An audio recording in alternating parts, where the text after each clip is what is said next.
Assalamualaikum warahmatullahi wabarakatuh. Kami dari kelompok 5 ingin mempresentasikan mengenai pengembangan aplikasi untuk mendukung 4 area fungsional bisnis pada mata kuliah Sistem Informasi Manajemen. Boleh di next.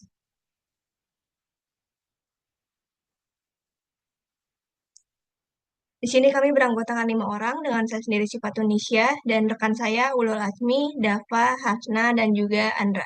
Boleh di next. Untuk slide selanjutnya akan dijelaskan oleh rekan saya.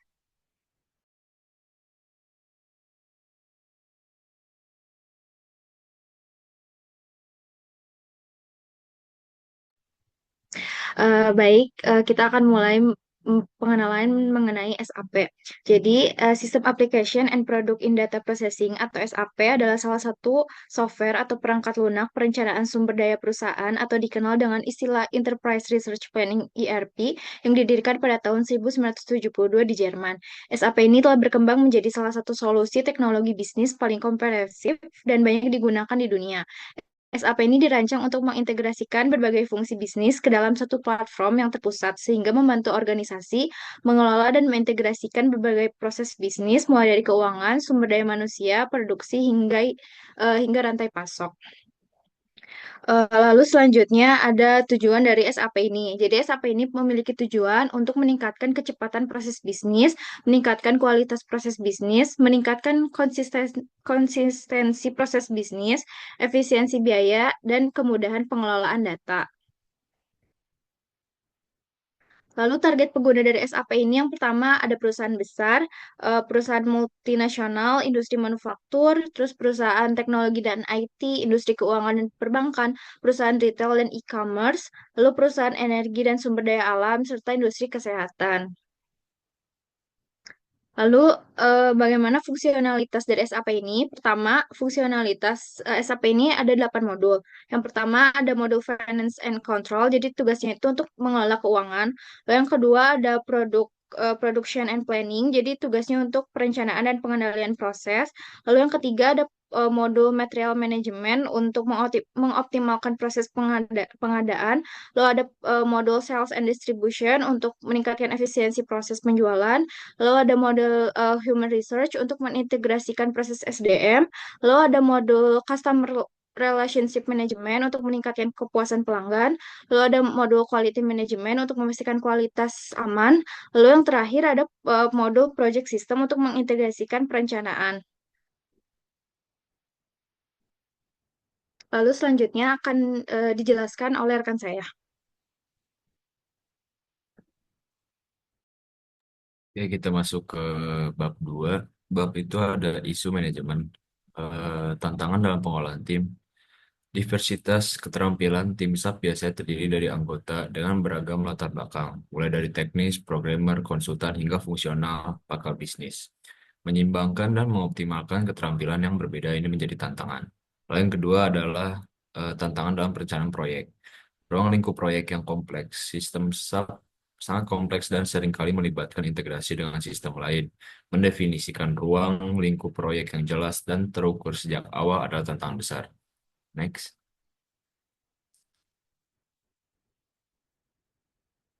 Lalu ada implementasi. Dampak terhadap efisiensi pengembangan aplikasi. Yang pertama itu ada teknologi, pemanfaatan cloud seperti sub-cloud platform memungkinkan pengembangan aplikasi yang lebih cepat dan fleksibel karena tidak memerlukan investasi besar dalam infrastruktur. Boleh next.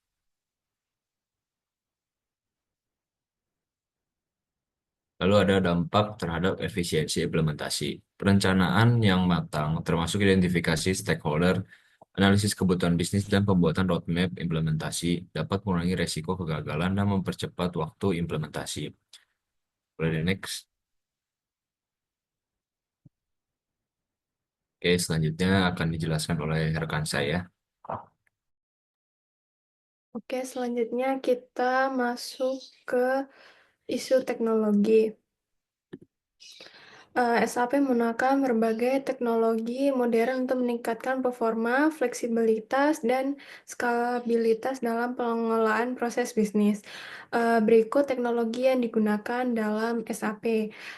Yang pertama ada platform. Jadi SAP ini menggunakan yang pertama SAP NetWeaver. Terus yang kedua ada SAP Business Technology Platform, yang ketiga ada SAP HANA, yang terakhir ada SAP S/4HANA.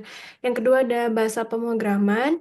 Yang pertama ada ABAP, yang kedua Java, yang ketiga JavaScript dan TypeScript, yang keempat ada Python dan R, yang terakhir ada SQL Script. Next.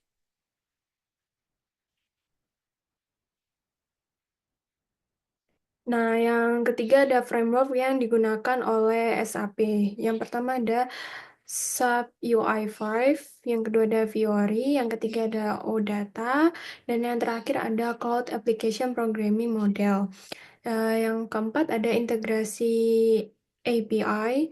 SAP mendukung integrasi dengan sistem eksternal melalui yang pertama REST API, terus yang kedua ada SOAP API, yang keempat ada Sub API Business Hub, dan yang terakhir ada Remote Function Call dan Intermediate Document. Nah, yang terakhir, yang kelima ada arsitektur. Pendekatan arsitektur modern yang diterapkan oleh SAP meliputi yang pertama arsitektur berbasis layanan, yang kedua ada in-memory computing, yang ketiga ada microservice, yang keempat ada hybrid cloud arsitektur, dan yang terakhir ada event driven arsitektur. Next, bisa dilanjutkan oleh rekan saya. Oke, selanjutnya adalah poin isu organisasi. Di poin ini ada dampak budaya kerja. Budaya kerja adalah fondasi setiap organisasi dan memiliki pengaruh yang sangat signifikan terhadap keberhasilan proyek pengembangan SAP. Dari poin ini ada inovasi dan kreativitas. Budaya yang mendukung adalah budaya yang mendorong eksperimen dan ide-ide baru akan menciptakan lingkungan yang kondusif bagi inovasi dalam pengembangan SAP. Lalu ada kualitas. Budaya yang berorientasi pada kualitas adalah budaya yang menempatkan kualitas sebagai prioritas, akan mendorong tim untuk melakukan pengujian yang menyeluruh dan memperhatikan detail-detail produk yang ada. Next. Lalu ada dampak struktur organisasi.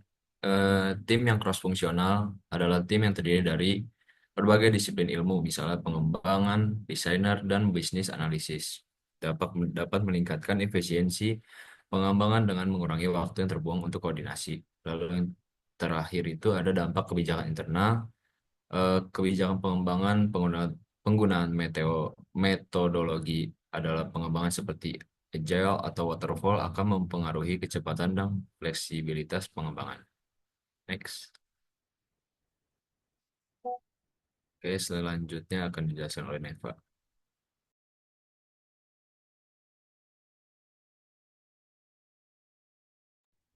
Oke, selanjutnya kita masuk ke hambatan kolaborasi antar tim atau departemen dalam organisasi. Hambatan kolaborasi antar tim dalam organisasi yang menggunakan SAP sering disebabkan oleh beberapa faktor. Yang pertama ada kompleksitas sistem, yang kedua ada kualitas data yang buruk, yang ketiga ada pengaturan hak akses, yang keempat ada hambatan komunikasi, dan yang terakhir adalah dukungan IT yang terbatas. Jadi, ketergantungan pada konsultan eksternal dapat mengurangi dukungan IT internal.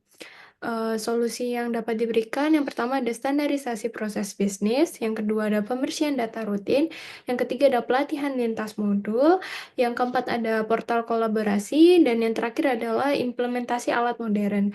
Jadi dengan menerapkan langkah-langkah ini, diharapkan organisasi dapat mengatasi hambatan kolaborasi, meningkatkan efisiensi, dan memaksimalkan manfaat dari sistem SAP. Selanjutnya penjelasan akan disampaikan oleh rekan saya.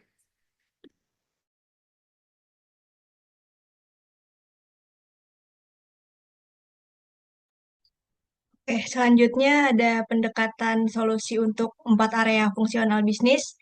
Yang pertama itu ada pemasaran. Untuk di bagian interaksi pelanggan, SAP Customer Experience ini berfungsi untuk memantau perilaku pelanggan, lalu juga memungkinkan perusahaan untuk memberikan layanan yang lebih personal dan dapat meningkatkan kepuasan pelanggan. Selanjutnya untuk di bagian digital marketing sendiri, data analitik ini membantu perusahaan untuk memahami preferensi konsumen dan juga dapat mengoptimalkan kampanye pemasaran yang lebih efektif. Selanjutnya untuk di pengelolaan keuangan itu ada SAP S/4HANA Finance. Ini memberikan kemampuan untuk memantau transaksi secara real time, lalu mengurangi kesalahan dan juga mempercepat proses akuntansi. Untuk automasi faktur ini menggunakan SAP Ariba, yaitu untuk mempercepat pembayaran dan juga mengurangi risiko kesalahan manual. Boleh di next? Selanjutnya, dalam hal SDM ini ada SAP Success Factor, yaitu untuk mendukung proses rekrutmen dengan menggunakan teknologi AI untuk menyeleksi kandidat dan wawancara virtual. Selain itu, ada sistem absensi yang terintegrasi dengan HRIS, yaitu untuk memastikan data kehadiran yang akurat dan juga untuk sistem payroll otomatis itu dapat membantu kepatuhan dan mengurangi kesalahan perhitungan. Lalu yang terakhir itu ada di bidang logistik. Untuk di bidang logistik ini ada SAP IWM, yaitu memungkinkan perusahaan untuk mengoptimalkan penyimpanan dan pengiriman barang. Dengan penggunaan teknologi IoT, perusahaan ini dapat melacak stok secara real time. Sementara untuk SAP IBP ini dapat membantu perencanaan produksi yang lebih efisien dan juga dapat sesuai dengan permintaan pasar. Boleh di next?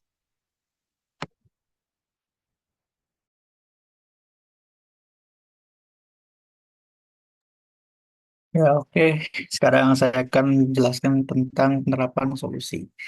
Jadi untuk analisis kebutuhan bisnis yang pertama, jadi dengan modul SAP Vico untuk keuangan atau SAP Success Factors untuk pengelolaan SDM, kita dapat mengidentifikasi kebutuhan spesifik dari setiap departemen. Lalu ada perencanaan dan pengaturan infrastruktur teknologi. Dengan memilih platform yang sesuai dengan kebutuhan perusahaan, seperti SAP S/4HANA berbasis cloud dapat menjadikan pilihan utama karena menyediakan fleksibilitas, skalabilitas, dan kemampuan akses real-time ke data bisnis. Next.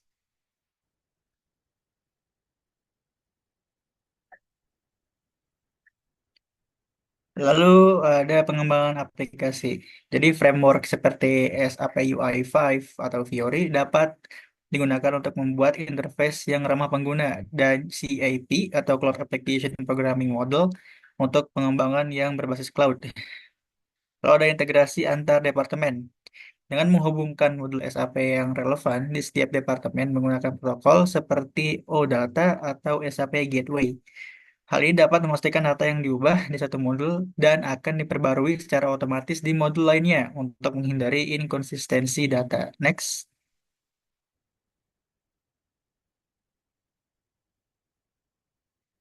Lalu di sini ada dampak terhadap efisiensi, efektivitas, dan produktivitas organisasi. Jadi di peningkatan efisiensi operasional dengan proses yang terintegrasi dan modul SAP yang saling terhubung seperti Finance and Controlling atau FICO dan Sales and Distribution atau SD, perusahaan dapat mengelola data bisnis dalam satu platform saja. Lalu ada peningkatan efektivitas dalam pengambilan keputusan. Kemampuan data real-time dari SAP S/4HANA dapat memberi manajer dan pemimpin perusahaan akses ke data yang terbaru untuk mendukung pengambilan keputusan yang lebih cepat dan akurat. Next.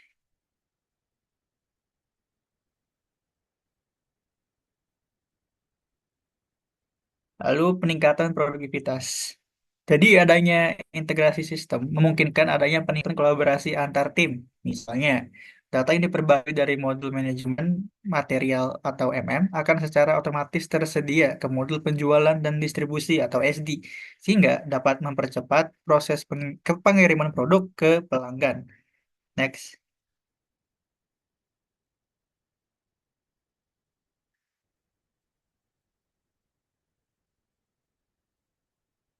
Lalu di bab yang terakhir ada rangkuman temuan yang pertama. Jadi implementasi sistem SAP menawarkan banyak manfaat bagi organisasi, tapi juga menghadapi sejumlah tantangan.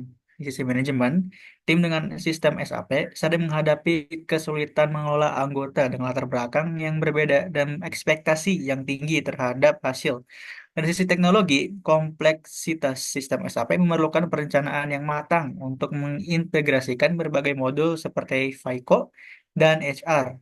Teknologi seperti SAP S/4HANA yang berbasis cloud mendukung pengelolaan data secara real time dan mempermudah pengambilan keputusan berbasis data. Next.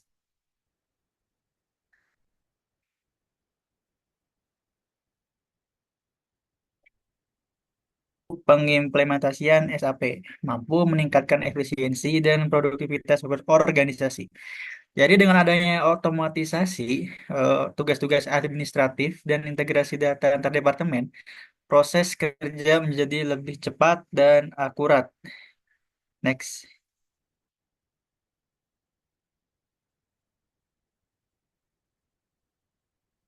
Lalu yang terakhir ada rekomendasi. Jadi implementasi SAP harus dimulai dengan perencanaan yang matang, melibatkan analisis kebutuhan bisnis dan pengujian sistem secara menyeluruh. Organisasi juga harus mengoptimalkan sumber daya melalui pelatihan karyawan menggunakan platform seperti SAP Learning Hub.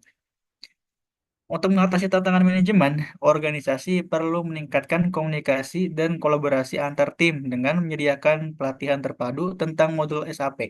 Dari sisi teknologi, organisasi disarankan menggunakan alat modern seperti SAP UI5 atau Fiori untuk menciptakan interface pengguna yang mudah digunakan.